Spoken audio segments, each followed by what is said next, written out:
to my channel. I'm Lolita Anasarias, cooking from the heart. Welcome to the kitchen of my amo. Ito muna gagamitin natin habang nandito tayo sa ibang bansa. Sa ngayon, ang gagawin natin ay chicken in the oven.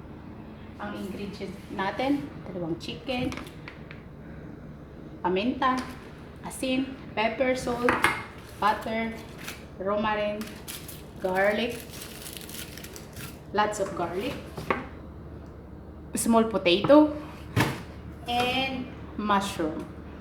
Kailangan malinis tong mushroom. Yan, nilinis na yan. Ilalagay natin dito.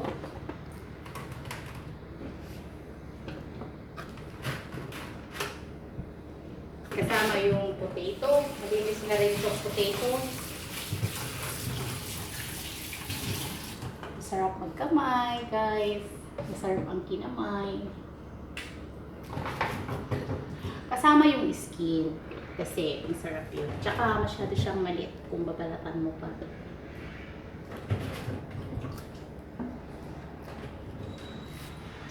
Okay. Salt and pepper. Kailangan marami kasi yun yung pampalasa. Sana yung salt natin.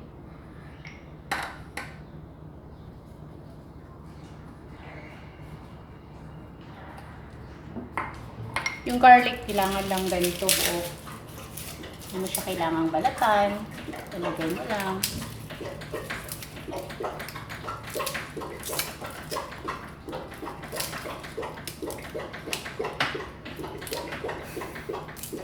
Ni Bobby yan.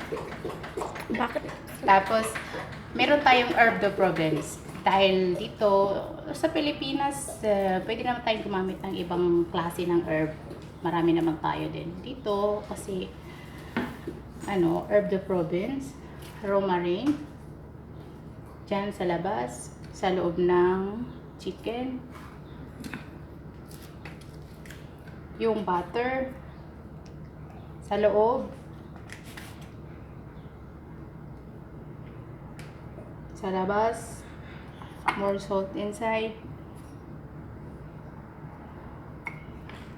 pepper inside.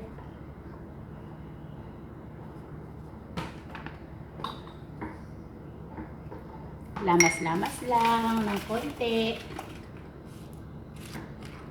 Kasama ang butter para sumarap. Nandun yung lasa sa loob.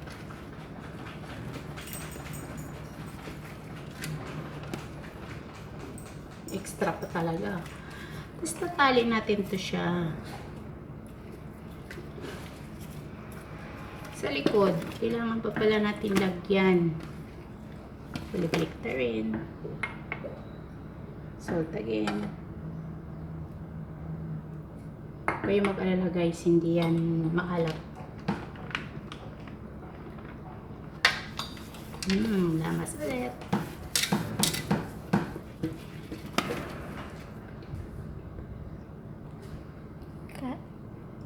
Tapos guys, talian natin siya dito. Kasi gumamit lang ako ng sinulid.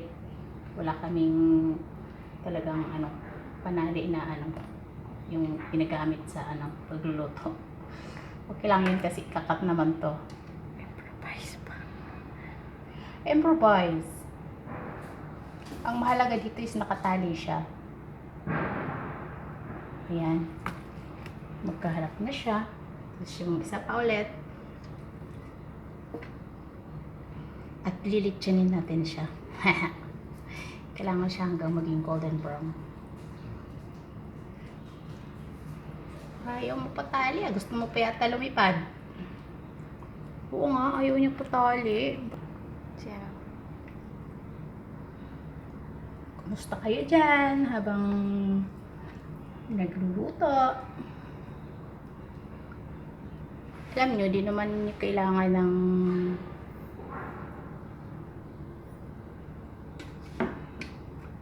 basta may chicken lang kaya. Tapos lalagyan natin yung butter sa ibabaw.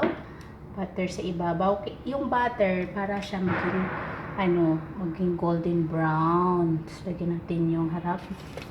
Magkaharap sila. Okay? Marinate natin siya. Tapos kailangan natin i-bake natin to siya for 2 hours. Ngayon, dito lang muna habang nakamarinate. Okay, see you later.